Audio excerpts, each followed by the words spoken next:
Bismillahirrahmanirrahim.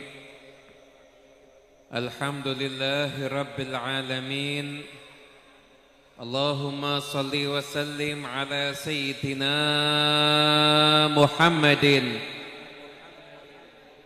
miftahi babi rahmatillah adada ma fi ilmillah salatan wa salaman daimaini bidawami mulkillah wa ala alihi wa sahbihi wa man walah wa man tabi'a sunnatahu wa qtada bihudah ila yaumi liqa'illah. Amma ba'du. Assalamu alaikum warahmatullahi wabarakatuh.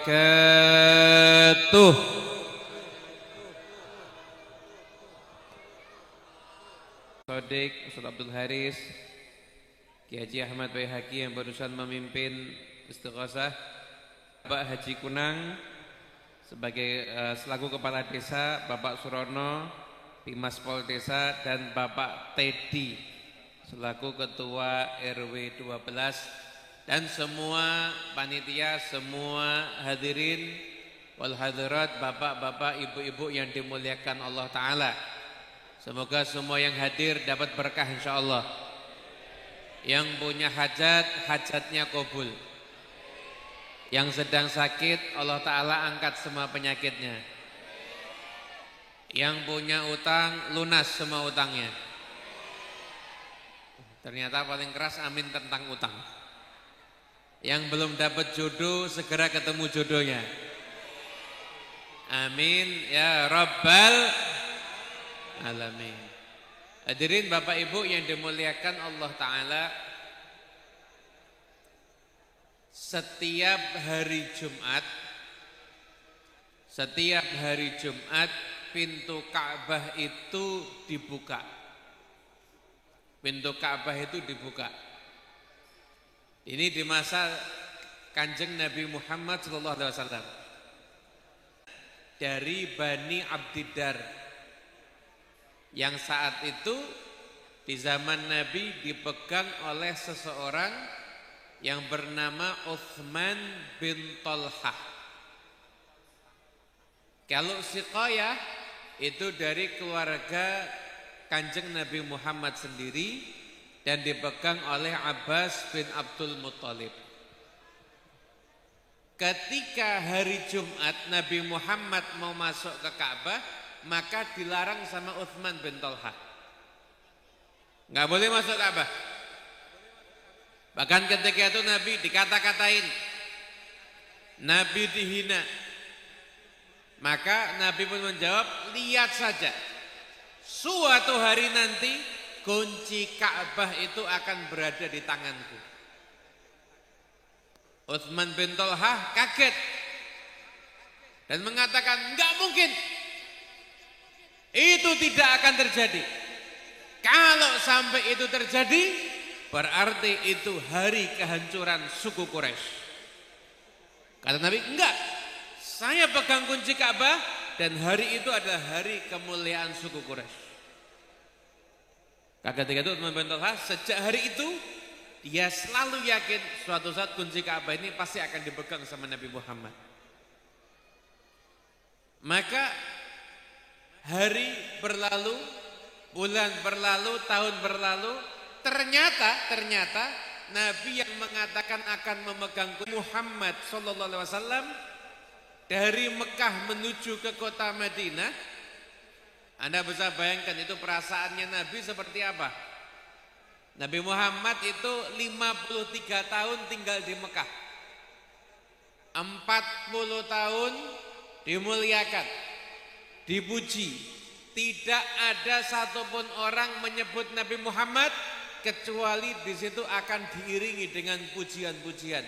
Pujian atas kejujurannya, pujian atas amanatnya, pujian atas kehormatannya. Dipuji Nabi Muhammad 40 tahun.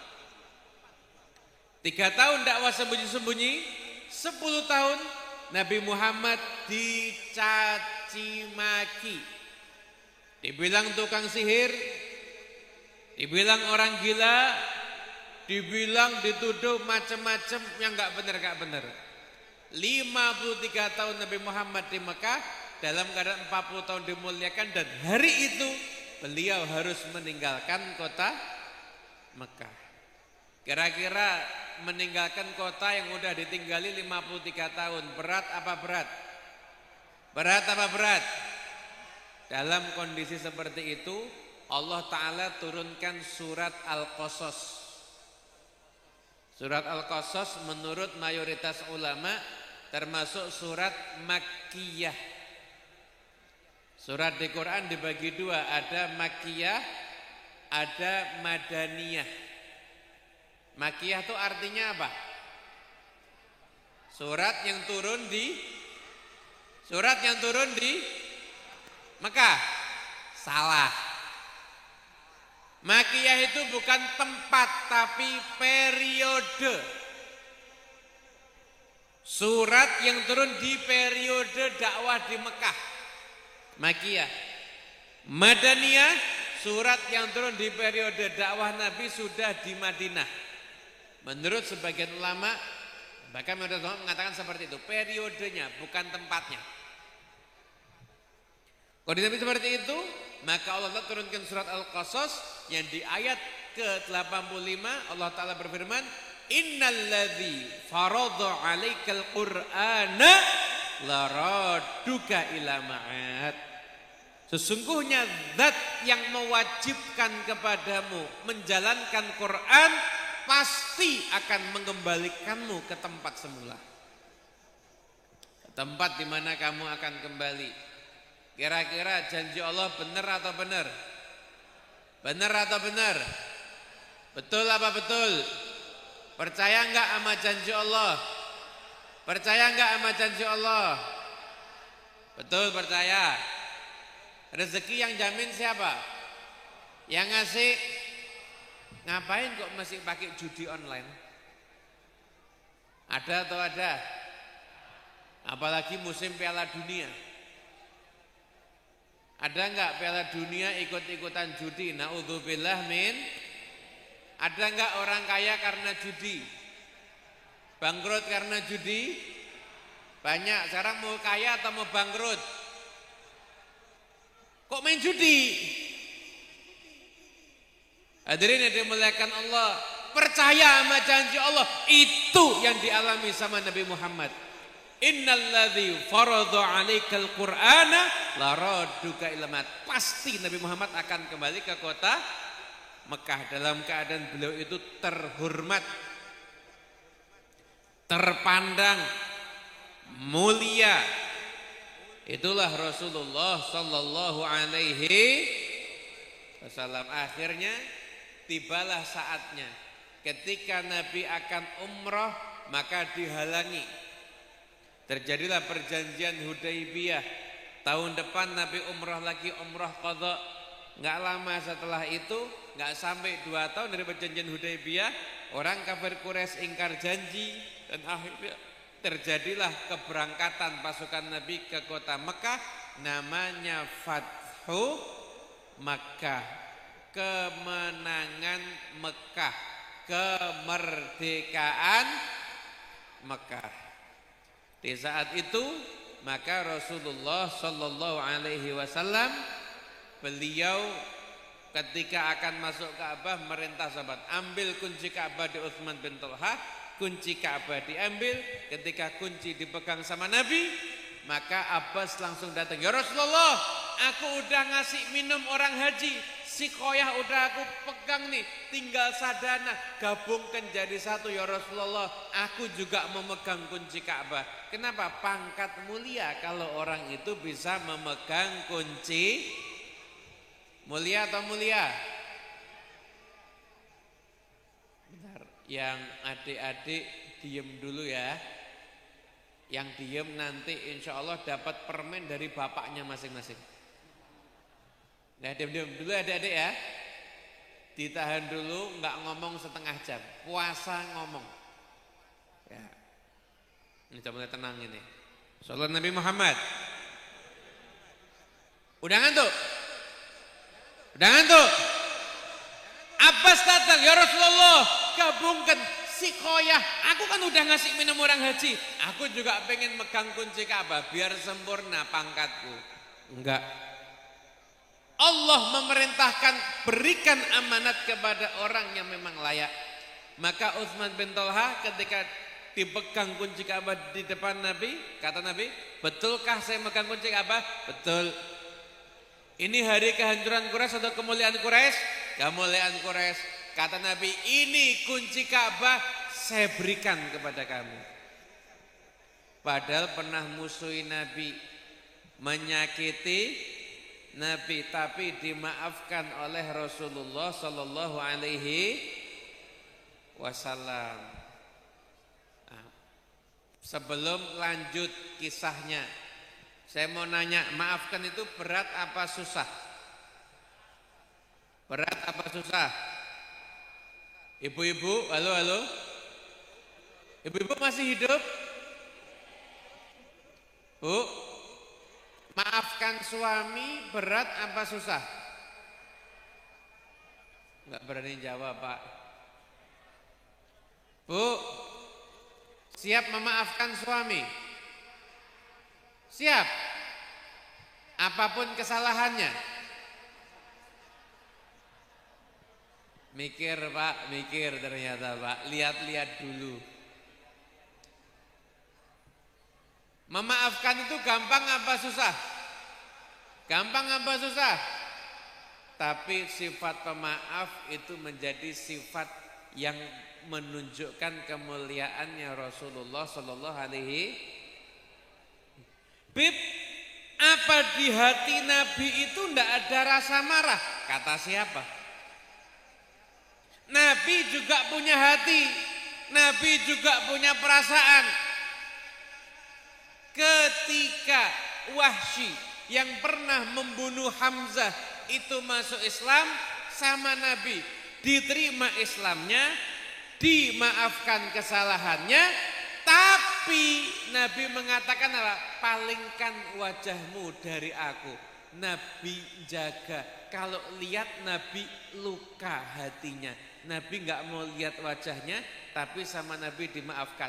Artinya Nabi itu punya rasa marah seperti kita, tapi Nabi pemaafnya jauh lebih besar daripada kita.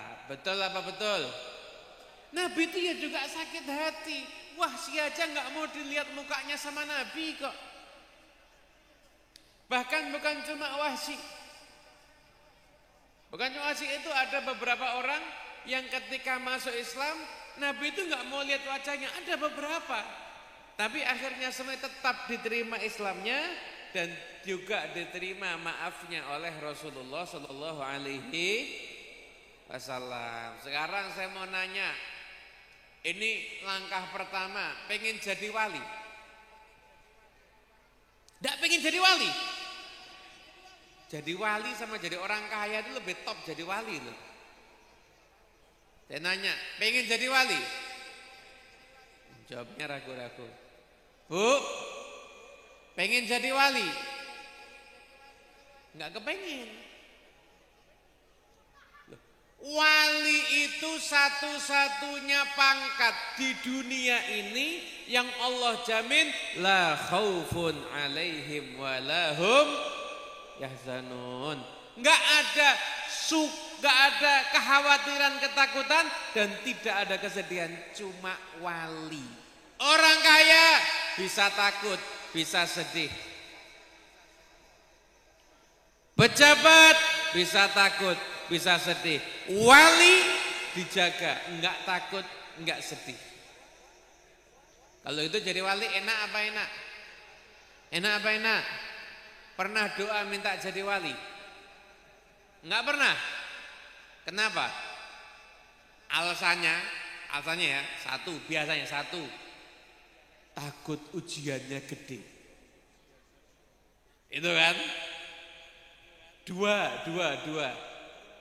enggak pantas. Mosok saya jadi wali. Betul enggak? Yang ketiga yang paling parah, ndak pernah mikir. Kepikiran ndak pernah. Anda termasuk 1, 2, 3 atau semuanya? Semuanya diborong semuanya ini ternyata sama orang Cikarang ini. Loh, kalau gitu doa, ya Allah, saya pengen jadi wali. Kalau nggak pantas dibuat pantas, nggak pakai ujian yang gede. Titik. Bisa aja. Doa itu minta yang enak. Kadang ada orang doa, ya Allah minta rezeki nggak usah banyak-banyak, cukup untuk beli sesuap nasi. Ini doa nanggung. Makanya bapak-bapak jangan pernah bilang saya keluar rumah untuk mencari sesuap nasi. Salah.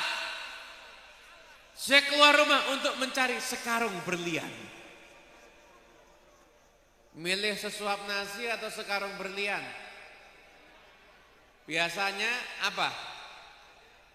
Biasa ngomongnya apa? Sesuap nasi. Namanya maaf, mental kiri. Mental kiri. Pengen haji. Pasti mikirnya siapa ya yang membayari saya? Ayo. Mental kiri. Pengen umroh. Mikirnya siapa yang membayarin saya? Itu juga mental kiri. Terusnya pengen haji, pengen mikirnya siapa yang mau saya bayari haji ya? Itu baru mental kaya. Begitu. Shallallahu alaihi Nabi Muhammad. Jadi Utsman bin Thalha dimaafkan nggak sama Nabi? Dimaafkan nggak sama Nabi? Dimaafkan. Utsman bin Thalha ini punya keponakan. Nama keponakannya Syaibah. Namanya siapa? Syaibah. Syaibah namanya. Syaibah itu benci sama Nabi Muhammad. Benci dengan Nabi Muhammad sallallahu alaihi wasallam. Nggak ketulungan.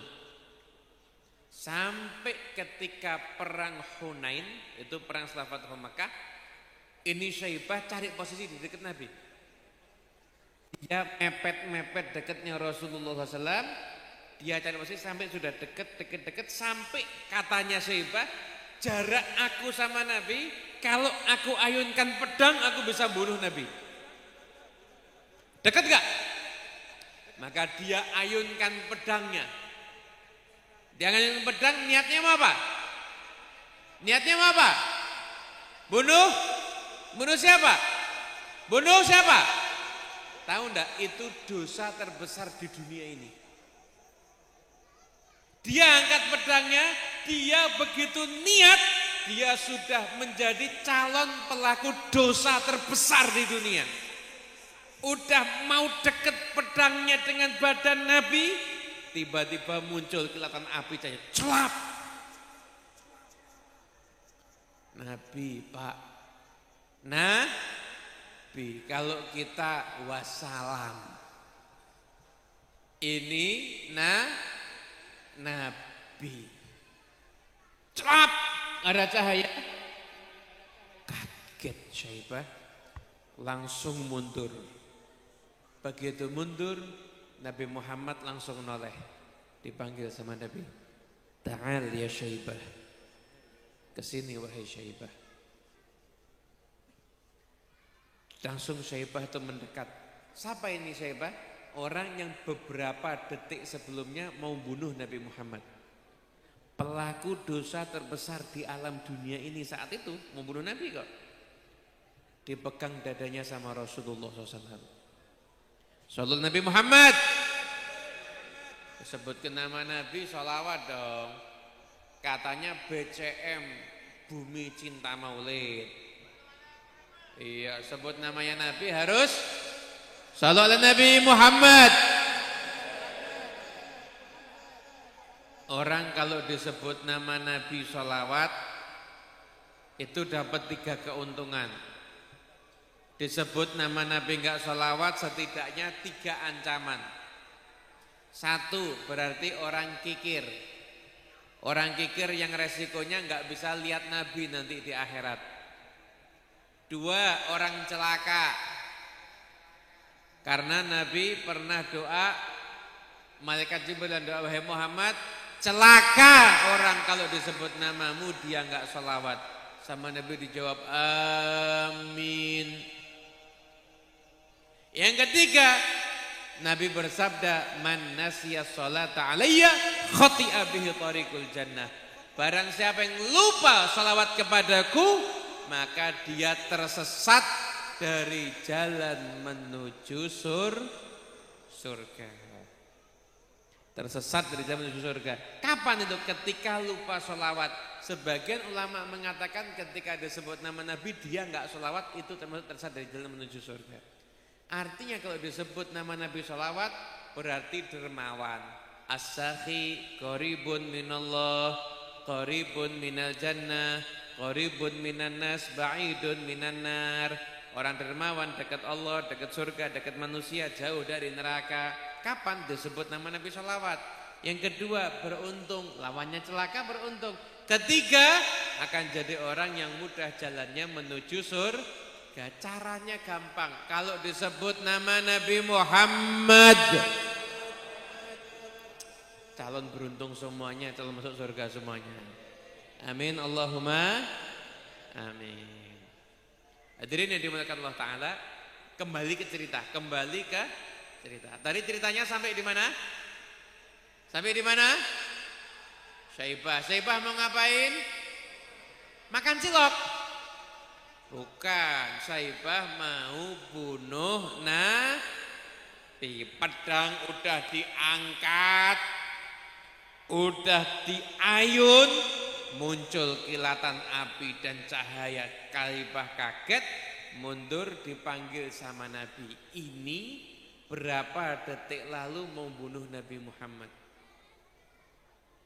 Panggil sama Nabi, dipegang dadanya sama Rasulullah SAW. Allah, dipegang dada sama Nabi, nikmat apa enggak ya? Nikmat enggak? Syaibah ini dipegang dadanya sama Nabi Muhammad. Nabi doa, Nabi dia mah jangan tahu doa apa juga enggak disebut dalam hadisnya. Kata Syaibah, wallahi, demi Allah. Begitu Nabi lepas tangannya, aku angkat kepalaku. Demi Allah, Nabi Muhammad lebih aku cintai dibandingkan pendengaranku dan penglihatanku. Yang berapa detik lalu membunuh Nabi, dipegang dadanya sama Nabi, langsung berubah menjadi pecinta Nabi. Maaf, Syaibah itu kalau dihukum mati pantas enggak? Pantas enggak? Dosanya gede enggak? Mau bunuh Nabi, gede enggak?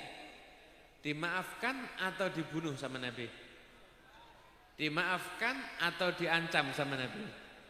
Dimaafkan.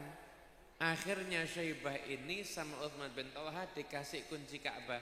Utsman bin Talha begitu masuk Islam, dia kasih kunci Ka'bah ke Syaibah. Syaibah, pegang kunci Ka'bah. Loh, mau kemana? Ini pangkat pemegang kunci Ka'bah ini pangkat tinggi. Saya enggak mau tinggal di Mekah. Mau kemana? Saya mau ke Madinah. Saya mau menghabiskan sisa umurku bersama Nabi Muhammad SAW. Ditinggal pangkatnya, Pak. Ditinggal pangkatnya, Bu. Demi Rasulullah SAW. Sampai akhirnya Utsman bin Talha pun dimakamkan di Baqi. Beliau seumur hidupnya di dekat Rasulullah SAW. Syaibah sampai sekarang keturunannya menjadi pemegang kunci Ka'bah. Namanya Bani Syaibi. Bani Syaibi itu yang sekarang menjadi pemegang kunci Ka'bah sampai sekarang. Barokah. Sampai-sampai ulama-ulama Mekah itu menghormati Bani Syaibi. Kenapa? Ini kakeknya itu harusnya api itu bukan cuma menghalangi, nimpa dia berbuat dosa besar kok.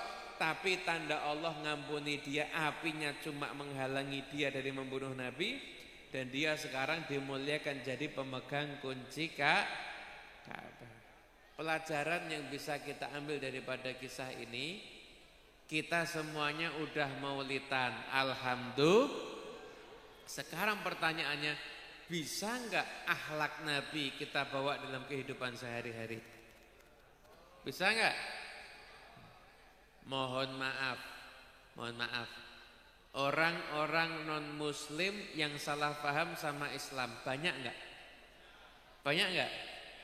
Banyak. Kadang-kadang, enggak semuanya. Kadang-kadang itu juga karena, enggak semua, kadang-kadang karena kita orang Islam harus lebih menunjukkan akhlak yang sekarang yuk kita bawa akhlaknya Nabi yuk. Siap enggak maafkan semua orang yang salah sama kita? Siap enggak? Bu, siap enggak Bu? Ibu mikir Pak, maafin nih, memikir nih Bu. Bu, punya temen yang nyebelin punya?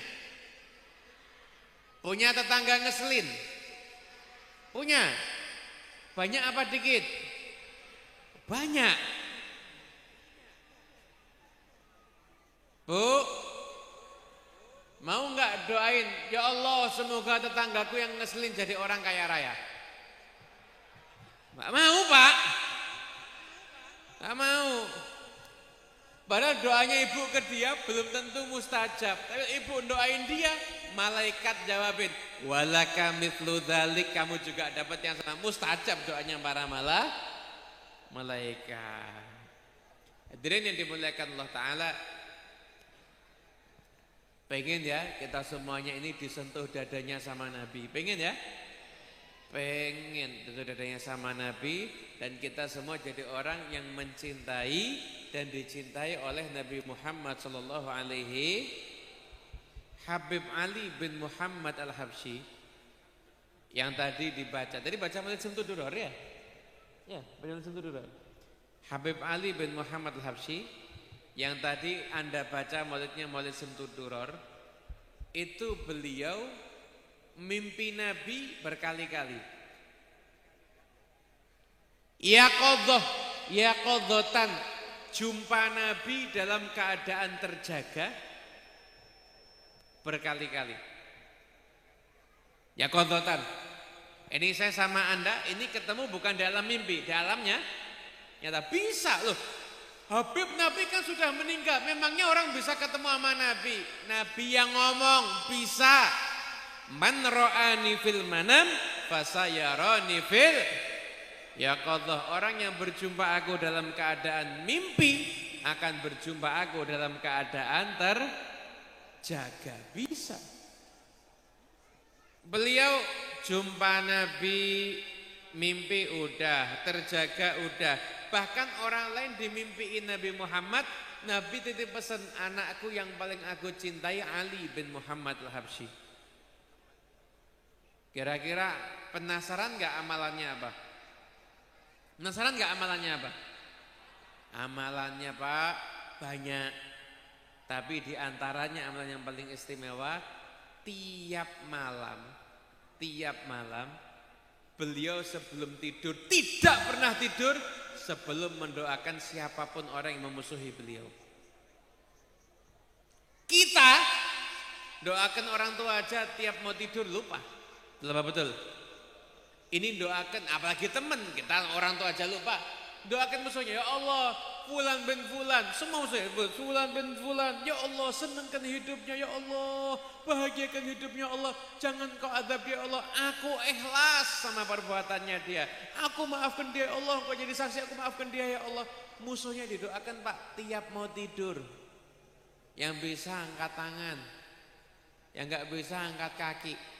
Tapi nanti, sekarang nanti sudah selesai angkat kaki. Kenapa? Karena mau digulung semua terpalnya. Iya. Kalau orang amalannya artinya bersih, mimpi ketemu Nabi, pantas apa pantas? Kalau kita mesti lihat tetangga beli mobil kita meriang, terus pengen mimpi ketemu Nabi, jauh apa jauh? Kalau ada orang ngomongin orang lain, kita ikut nimbrung atau nyetop? Nimbrung. Terus kepengen mimpi ketemu Nabi, ya harus diperjuangkan, harus sekarang berhenti, nggak ngomongin orang lain. Bu, pengen berhenti ghibah, mau tahu resepnya? Mau tahu resepnya? Mau gak? Mau? Tapi kalau udah dapat resepnya harus ngamalin. Mikir. Bu, kalau ibu sampai ghibahin orang lain, langsung ibu hadiahin bajunya ibu yang paling bagus ke dia. Mau gak? Jadi tiap mau ghibah mikir, waduh korban baju nanti, nggak jadi nggak jadi ghibah nanti. Hadirin yang dimuliakan Allah Ta'ala, semoga kita semua jadi orang yang dicintai sama Nabi insyaAllah. Amin Allahumma. Doain hilangkan permusuhan dari nggak usah membenci siapapun, nggak usah mendendam sama siapapun. Orang nyimpen permusuhan, nyimpen dendam itu nggak enak. Betul apa betul? Orang kalau nyimpen permusuhan, nyimpen dendam, itu ibarat seperti orang minum racun tapi nunggu yang mati orang lain. Waras apa enggak? Orang dirinya minum racun tapi nunggu kapan ya matinya dia. Loh, kamu yang mati. Kan kamu yang minum racun. Begitu kalau orang itu mendendam seperti itu. Kadang-kadang dendam dipelihara, ya Allah. Dendam, musuh, marah sama orang. Ternyata yang dimusuhin diarep-arep bentar lagi kualat sama saya ini. Ternyata malah beli mobil baru. Sakitnya tuh di situ, bukan di sini. Ini nggak sakit, situ yang sakit. Udah dendam sama orang, musuh sama orang, ternyata besok renovasi rumah. Meriang apa meriang? Habis itu tahun depan berangkat haji sekeluarga. Besoknya umroh sama anak-anaknya. Besoknya beli rumah lagi. Bukan meriang, serangan jantung ada lama-lama. Na'udzubillah min. Makanya hati-hati dalam hati itu. Niatkan yang baik. Jangan pasang niat buruk. Niatkan yang baik-baik aja sama orang. Hilangkan permusuhan, hilangkan dendam. Mau gak ngilangkan permusuhan? Di kitab Ihya Pak ada cerita Pak. Ada satu orang lagi duduk, anak muda. Duduk gitu termenung, kelihatan. Orang tuh kalau lihat duduk termenung lama pasti ada masalah. Betul apa betul? Saya ini sekarang lihat bapak-bapak termenung, saya tahu masalahnya satu di antara dua.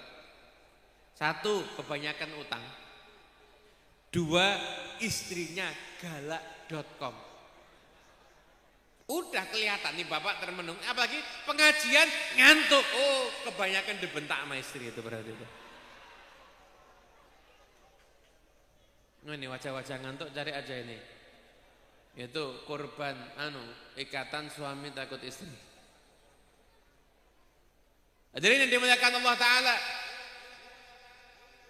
Ini ada anak muda duduk termenung begitu, kelihatan wajahnya surem. Ulama lewat datang nanya, "Nak, kenapa kok wajah surem begitu, duduk termenung sendiri?" "Saya ada masalah sama sepupu saya marah terus saya keluar dari rumah." Kata ulama tadi apa? Nak, bapakmu dulu pernah punya jasa sama aku mau balas jasanya sekarang. Dengerin nasihatku baik-baik nak. Nak, tahu enggak?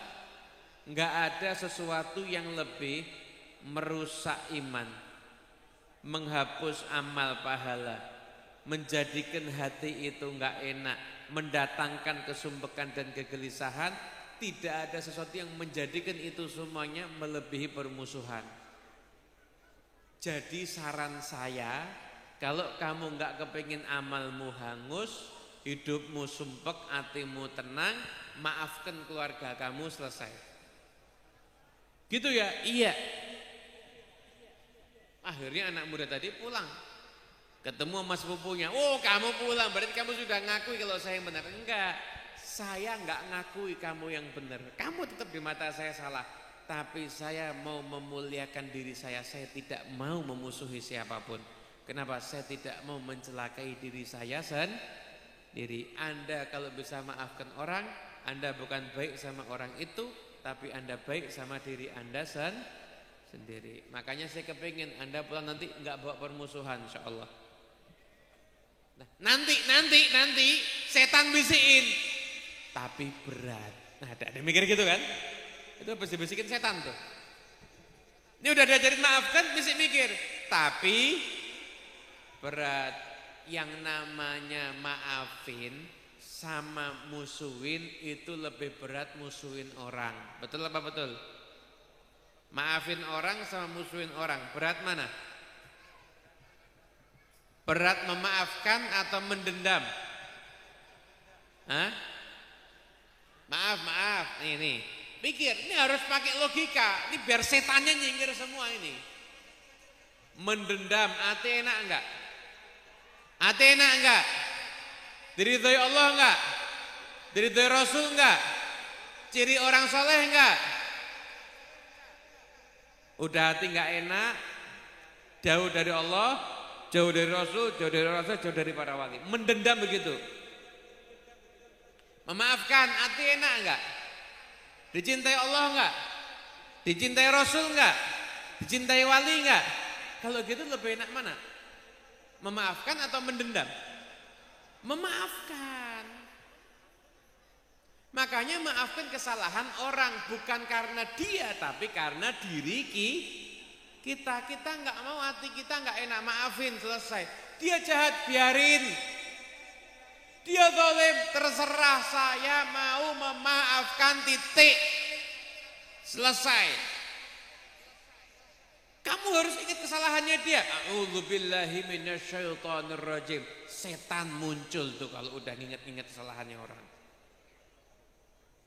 Bapak Ibu yang dimuliakan Allah, saya mau nanya, pernah enggak kedatangan teman, kemudian teman itu nyampein begini, Pak, tahu enggak, barusan tuh Bapak Fulan ngomongin kamu begini. Pernah? Bu, pernah kedatangan teman model begitu? Pernah? Datang, Bu, tahu enggak, itu ibu itu barusan ngomongin kamu begini. Pernah ya? Kalau punya teman model begitu, hati-hati. Saya kasih logikanya ya. Ada orang buang hajat di toilet, terus kotorannya diambil ditaruh di rumah Anda. Yang kurang ajar, yang buang kotoran atau yang mindah kotoran? Yuk, yang masih waras jawab. Yang masih waras, yang kurang ajar, yang buang kotoran atau yang mindah? Yang orang ngomongin kita itu kotoran, dipindah sampai ke telinga kita. Yang kurang ajar siapa? Yang mindah. Gitu kita kalau punya teman suka nyampein omongan orang ke kita, bangganya setengah mati. Ini dia pro sama saya, pro dari mana? Dia suka kotoran, kamu juga sama, pecinta kotoran. Paham gak? Makanya jangan bangga kalau punya teman suka nyampein omongan, itu racun. Udah tutup, maafkan, selesai, titik. Kalau kepengen hidupnya enak, maafkanlah kesalahan orang, bukan demi dia, tapi demi kita. Kira-kira pulang dari majelis ini mau memaafkan? Mau memaafkan? Caranya yang paling gampang, pertama doain dulu. Ya Allah, semoga hidupnya bahagia, hidupnya senang, doain dulu. Ya Allah, doakan dia dapat rumah gede, ya Allah, berikanlah dia rumah yang besar, ya Allah, rumah yang mewah, ya Allah. Tapi yang penting jauh dari rumah saya, Allah, biar saya gak sering lihat mukanya dia. Gak apa-apa. Anda gak disuruh mencintai semua orang. tugas Anda itu jangan memusuhi siapapun, bukan mencintai siapapun. Mencintai siapapun mah nggak ada yang bisa, benar nggak? Tapi kita harus bisa seperti orang soleh, tidak memusuhi siapapun juga. Gampang atau gampang? Gampang. Insya Allah kalau bisa ngamalin ini semuanya jadi walinya Allah Ta'ala nanti. Amin. Allahumma amin. Alhamdulillah, safari Maulid Arba'in sudah dilaksanakan. Dan ini acara Maulid Akbar. Dan kita semua sudah sama-sama mendengarkan tausiah. Tinggal satu, amalkan. Diamal. Ketika Anda memaafkan orang lain, hadirkan dalam diri Anda, saya punya salah, saya juga ingin dimaafkan Allah.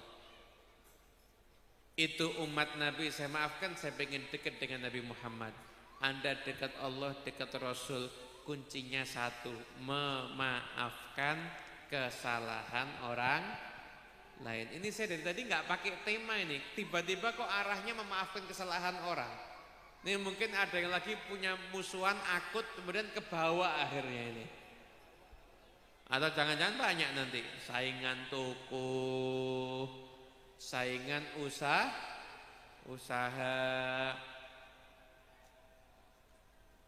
Di negeri asal para wali songo, negeri asal para wali songo, yaitu di wilayah Hadramaut, di kota Tarim dan kota-kota yang lainnya. Itu pedagang di pasar itu kalau ada satu yang laris kedatangan pembeli, yang laris bilang begini, kamu jangan beli di sini, beli di tempat temanku, harganya sama kok, dia dari tadi belum ada yang beli. Tolong carikan pedagang kayak gitu di Cikarang, saya mau main ke tempatnya dia. Ada atau langka? Ada atau langka? Jadi kalau tokonya udah laris, orang yang mau datang ke toko teman saya tuh nggak ada yang beli, pada tetangganya. Kok kita gimana caranya nggak ada yang beli di toko teman kita, beli di toko kita semua? Betul apa betul? Ya jangan begitu. Hatinya itu harus Anda kalau nyenengin orang, Anda nggak rugi, Anda disenengin sama Allah. Anda baik sama orang, Anda dibaikin sama Allah Subhanahu. Ya alhamdulillah, Maulid udah tausiah udah. Sekarang saya akan tutup dengan talqinul dzikir. Sama-sama kita zikir, ucapkan kalimat tauhid, la ilaha. Masih punya suara? Saya pengen tahu nih suaranya orang Cikarang seberapa nih kalau kalimat tauhid ini. Kalimat tauhid, orang yang baca kalimat tauhid ikhlas jadi orang yang paling beruntung dengan syafaat Nabi. Jadi orang yang akan masuk ke surganya Allah Ta'ala. Setelah itu nanti doa dari para romo kiai ya. Doa nanti kita mintakan dari para romo kiai yang ada. Saya cuma nutup sampai talqinul dzikir. Ceramah saya akhiri, doa kita mintakan sama para romo kiai yang hadir ada di antara kita semuanya. Masya Allah, ini para romo kiai ini pengasuh-pengasuh pondok pesantren semuanya hadir bersama kita. Saya mohon maaf kalau tadi mungkin kurang menghormat beliau-beliau semuanya. Kita doakan biar kiai-kiai kita panjang umur insya Allah. Para habaib kita panjang umur insya Allah. Dijadikan mereka semua dapat kekuatan untuk bisa membimbing kita di jalan yang diridhai oleh Allah Subhanahu wa Ta'ala. Amin ya Rabbal. Jangan jauh-jauh dengan para habaib dan para kiai, biar hidup Anda berkah dunia akhirat. Qala an-nabiyyu sallallahu alaihi wasallam, afdalu ma qultuhu ana wan nabiyyuna min qabli, la ilaha illallah.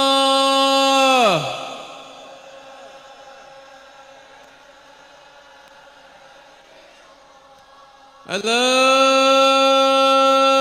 ilaha illallah.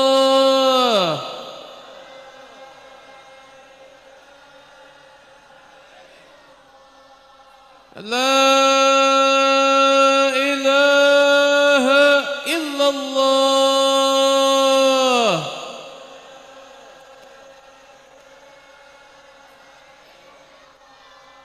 Muhammadun Rasulullah sallallahu alaihi wasallam. وشرف وكرم وجد وعظم كلمة حق عليه الناحية والإثم معصوم تعالى من الآمنين آمين يا رب العالمين. Ya, saya cukup sekian, kita mintakan doa kepada para romo kiai, kepada Kiai Ahmad Mustafa mungkin mewakili para romo kiai yang lainnya. Wassalamualaikum warahmatullahi wabarakatuh.